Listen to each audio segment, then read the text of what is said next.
My parents on my brother's 20th birthday. She lifted her glass. A toast to our lovely youngster and his sister who should buy him the BMW he desires. People were laughing a lot in the backyard. Clapping. My dad nodded. My brother or sister. The neighbor even grinned and smirked. I assumed it was a joke, but it wasn't. Felt the pain before the glass touched them. My pulse rate slowed down and I stopped smiling. It was the first time I saw them. Since they were both pretty and nasty. I told them I would never fight back. They were mistaken since the following call wasn't mine, it came from my lawyer. Our house from the street. It looked like something you might see in an ad for a house.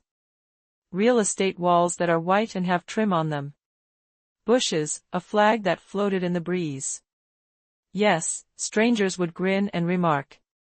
They didn't see a family like that. The calm and stillness under the paint. Richard Hale, my dad, had a construction firm. Business and thinking individuals broke the same manner structures did when they came to a standstill. He was in command of our life and made sure we followed the plan. Like plans. Every option was thoroughly thought out. I felt less. That was Victoria's work. She smiled and whispered softly. It made being nasty sound like it was. I care about you and want the best for you. She would repeat this just before she made the choice for my brother Aiden was the finest. Work that made everything else possible. From his first sports trophy to the letter of admittance to college and the house was based on the victories. My mom stated he was the son of Hale. Said that he was the reason we had to work so hard. They didn't explain what I was, but I understood that someone had to hold the light steady while he was in it. My granddad, Harold Rowan. He left me something when he died that what they had planned didn't turn out, a personal. There was a trust fund. It wasn't very huge, but it was there. I didn't let go till I was 24 or if I was having a hard time, Grandpa would. He murmured gently, freedom needs a backup plan. I didn't know how correct he was. I found out about it when I was 19. My dad said that the notion wasn't needed.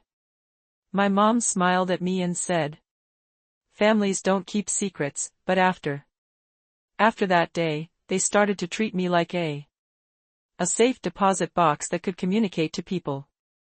At 22, I was almost done with my creative writing. Acquiring a degree and working part-time at the library. I would come every night. Aiden was cooking when they arrived home. Friends that are noisy and don't care about you can help you. Jen, get us some chips, he'd shout. I would do it straight immediately. There was tranquility. Not as hard as fighting. My father, even when he couldn't take it anymore, was almost too proud. My mom liked him in front of other people. He has your father's fire, she told me once. And your generosity. She laughed and said, darling, the perfect blend. In a kind way, like it was praise. My parents became after my granddad died. My dad really wanted to leave a remembrance. Vintage pictures of him shaking hands with my mom hosted leaders in the neighborhood. He never thought about having a charity breakfast. Stated picture, not sadness. Then one. At night, she was arranging flowers for my mom stated it was just another thing that happened. You know, Aiden is going to be 20, she stated without thinking much. It would mean a lot to you if you bought him something because you trusted him. It was strange, and I laughed because I thought it was no, she didn't. After a few days, I thought it was humorous. She looked down and spotted a sparkling piece of paper on her desk that was about vehicles. Packing that's ready to offer for my BMW 3 Series. A post-it note with the name on it was fastened to the top. She said she was sorry when I informed her about it. It seemed like I was incorrect, and she grinned. She stated it was simply a concept for the family. Peace. That word lingered in the. It smells lovely and is thick, just like perfume. My dad talked about it at supper that night. The automobile again. Jen, it's a sign. People who do well should stay with their family. He had to put down his fork because the noise was too loud. Hit it against the plate. You'll be okay. That's how nice females act. Didn't shout. We never had to be the boss at home. They had to be sure by screaming. I can still hear the way my granddad talked. A long time ago. For sure, low. If they ever make you choose between peace or choose honor beyond anything else. Peace is founded on. That isn't the same as being silent. It's a cage. They didn't know it yet, but that door was about to open. It was going to shatter the cage. It seemed like everything was ready for Aiden's 20th birthday. A play that they had been working on for months. The backyard was full of gold. The table had lights and a white linen cover on it. And glasses of champagne. My mom swayed. Her jewels captured the eye of each person. The light. My dad stood up straight next to the. Shook hands, looked over everything, and grilled. The pleased father. I kept close to the. Holding a paper plate in their hands on the edge of the terrace. I didn't want to. Everyone else knew what to do. My mom is the greatest at hosting. My dad is the one who donates, and my brother is the. I was the background noise till. My mom, Jennifer, called my name. Remarked, tapping her glass. Cheers. Exhibited the smile on stage that. Risk. She informed our good-looking son. To his sister, who will get him the BMW he wants. Should have. For a moment, I believed I might. I got her incorrect, but the laughing that. Said I hadn't. The guests. Clapped. My dad responded, yes, and my brother. Grinned like it was already his. I could have just laughed it off and gone along with it. Always done. But I broke down inside. The type of calm respite that doesn't happen. Not until it's too late. I simply said one word. The noise ceased coming from the. All of it. The wind seemed to have ceased. The grin on my mom's face ceased moving. My dad's. The face grew harder. Excuse me, he murmured in a hushed voice. Fairly sharp tone. I won't use my. I trust him, I said. My body didn't quake, but my hands did. Mine. There was a quiet that felt. It's lively, dense, and eager. Then came the. It wasn't so much a smack as a. I noticed a white flash on my cheek, which shocked me. Many individuals in the crowd gasped. The light shifted. The glass cracked when I lost control of it. Against the rock. The smile on my brother's face. My mom snarled, it didn't exist. Smile. Hi, Jennifer. You're making a big deal out of it. She didn't want the grin, but she did smile. I would wake up to dazzling lights in the morning. The lights and the stench of blood and metal on my tongue. The nurse would say in a quiet voice. She said to him, you're lucky it wasn't worse. Didn't know what was worse, the sound of the bright lights in the ER generated additional noise. More than any other voice in my head. I looked at the white ceiling tiles until they got all mixed up. My ribs and face ached. My right hand trembled and felt tight. I took up the plastic cup of. There is water on the tray, and a nurse is writing things down. You didn't look me in the eye when she. Finally, she replied in a quiet voice. Family, They were unsure. They won't show up. She. She nodded, as if she knew. Officer of the law. Next was Rivera, who had her badge on, glowing in the brilliant light. She gazed around the little room at the phone breaking on the table hurts. Do you feel safe going home? She questioned. Asked. The response was no, but the words. I went when she did because it was trapped in my throat. I shut off my phone. I got 12 calls that I didn't answer. Aiden sent me a text message from my mom. Made everything worse. I took rid of each one at a time. 1. The nurse pushed that night. When I arrived to the release desk, I noticed it. There was a person I knew waiting. Dear Mrs. Kemp. A teacher I worked with who was older than me. She stared at me like she looked at. I broke books without hurting myself. You could feel like you're broken. Oh, honey, she murmured. In a quiet voice. You don't have to come back. Now you know, I might smile or. Where else would I go? Something like that. Go? She asked. Then she handed me a tiny card. Hand. You can seek aid. You can receive legal help. Who know what to do when families are together? Lines they shouldn't. Later, in her automobile, she brought me to a modest motel close to the road, but she didn't say anything. She simply handed me her extra charger and stated to take a break and stated they will call me back. Morning. She departed when it was quiet. It was hefty yet wonderful. For the first time in. No one had instructed me what to do in a long time. When I switched it on, it was on. That was months ago. Statements. Money transfers and payments from I had no idea about the grandfather's trust fund. I didn't know why I did it back then. The peace of mind that I would require. I went over the files and found proof.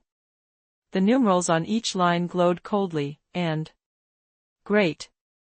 My parents had lied to me. To go on trips, repair up the house, and presents that went right back to the books for his dad's work. Was indications of theft hidden in the family.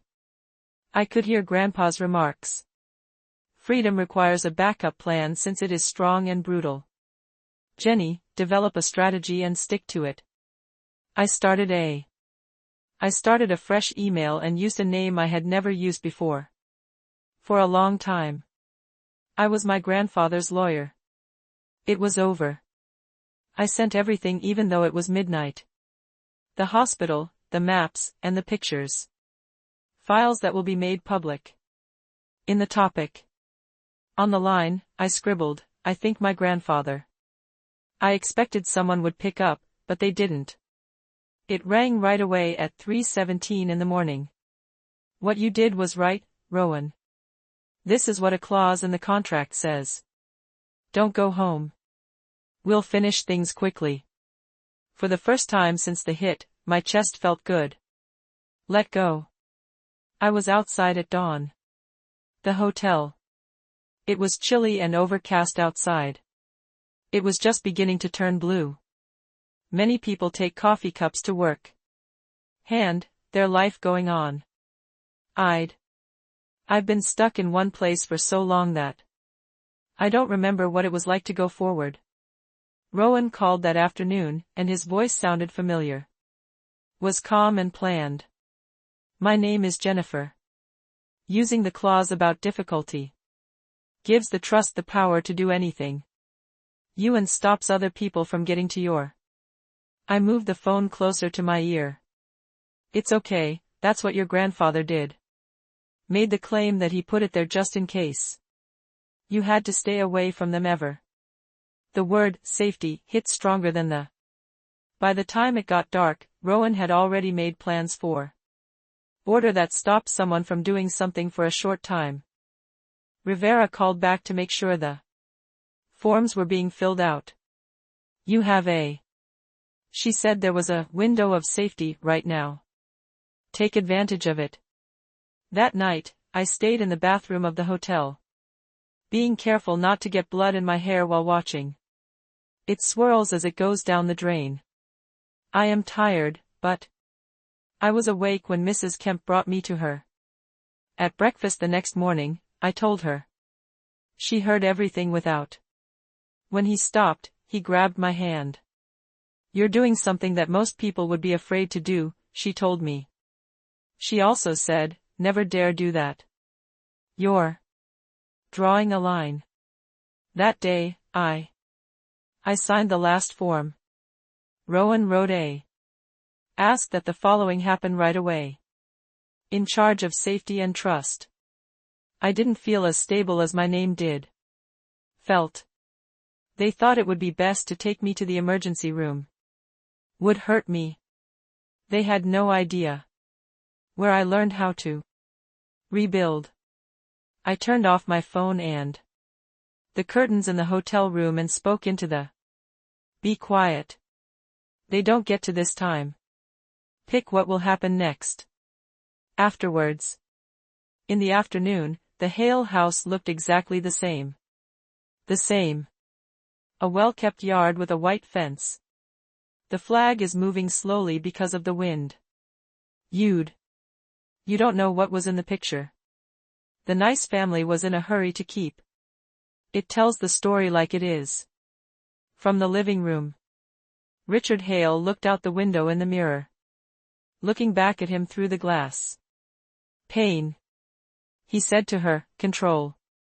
We tell people she answered too quickly, got too upset, and was unsure of herself." Victoria was next to the fire, holding on to a tissue she didn't need. What if someone talks about the party?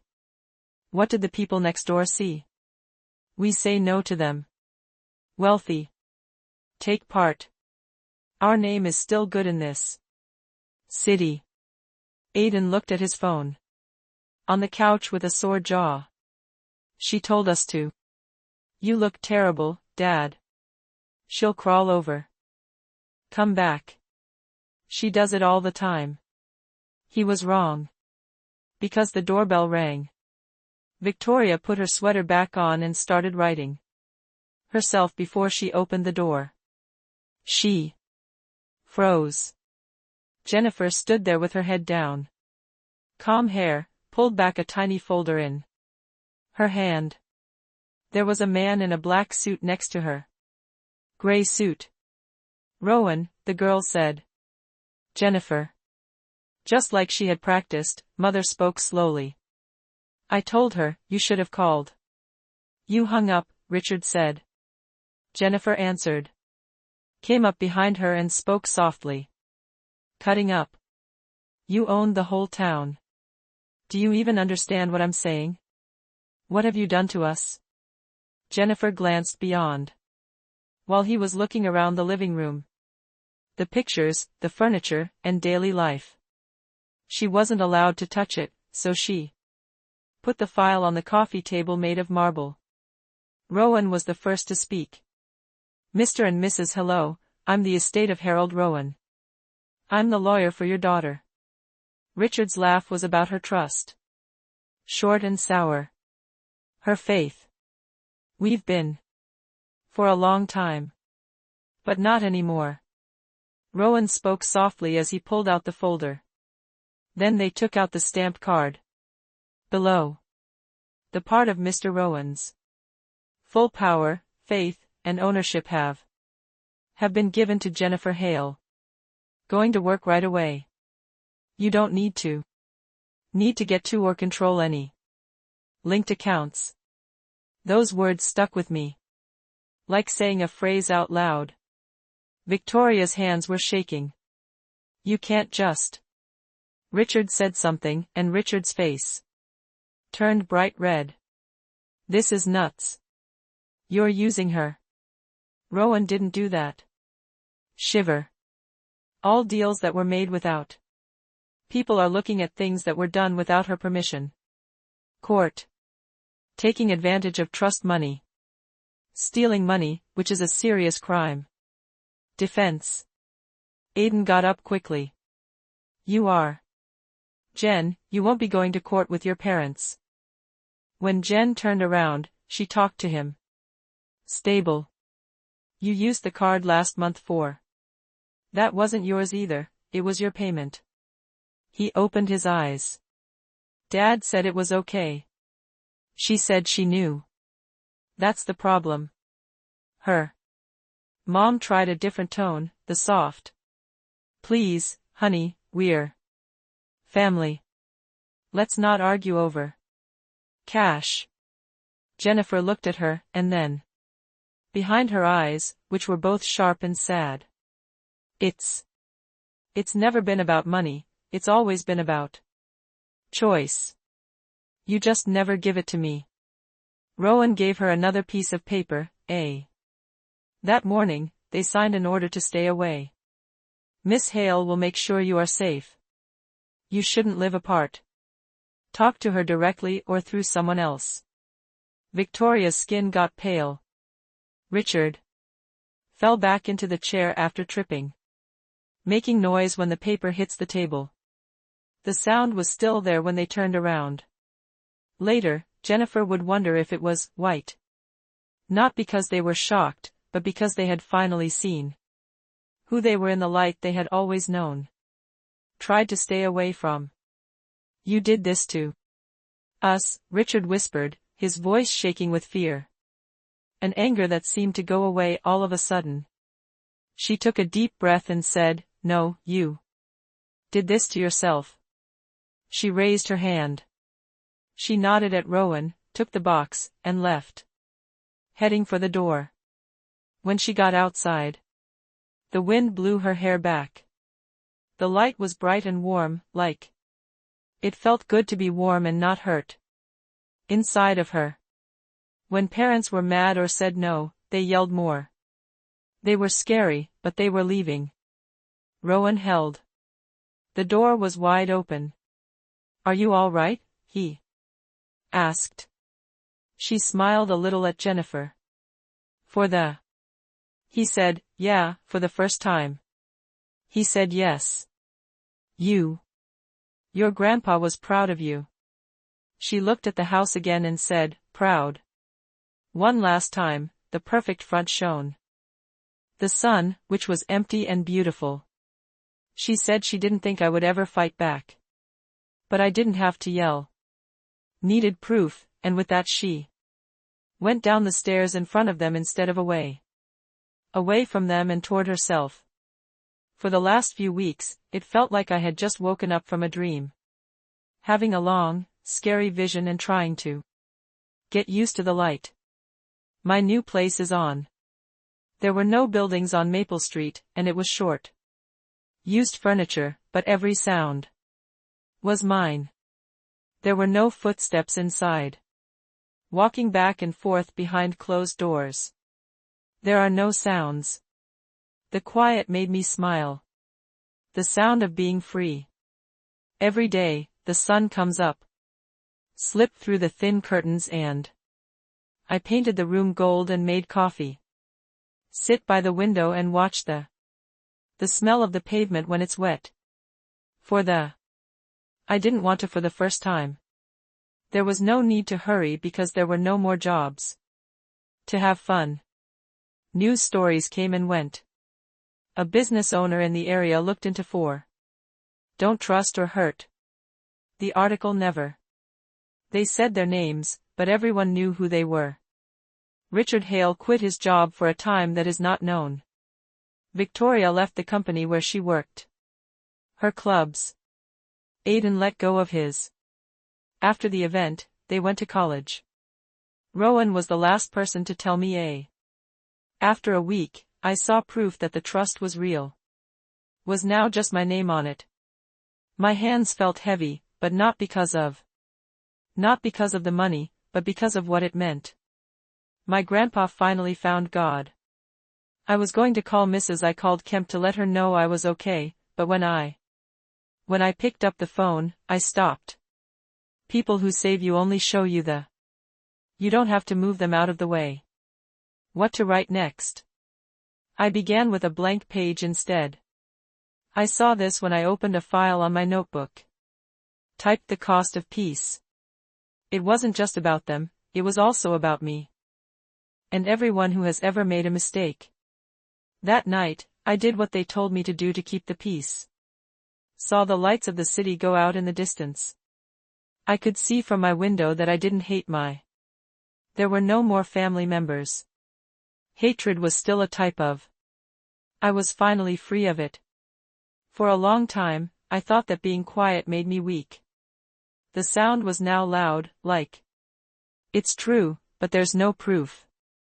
I drank one last time and then turned off my computer. When I said, "This is what freedom feels like," there was no one else in the room. The room said, "This is what it feels like to be free." They held up their glasses to look at me. Follow. Now I raise my hand to my. That house is no longer where I live. Not anymore, but sometimes when the wind blows. I can still hear that as things change. Night. The glass breaking, and the. I said no at that point.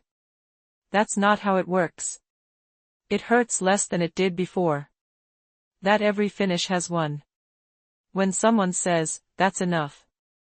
I thought about getting my trust fund back. It wasn't revenge, it was a fight for survival. Showed that peace can be stronger than. It will hurt if you stop saying sorry for wanting. If someone ever told you to be quiet, keep in mind that they don't own your silence.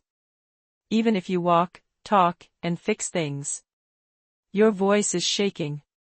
And if this story. If it sounds like you, say it. Someone must be able to know it.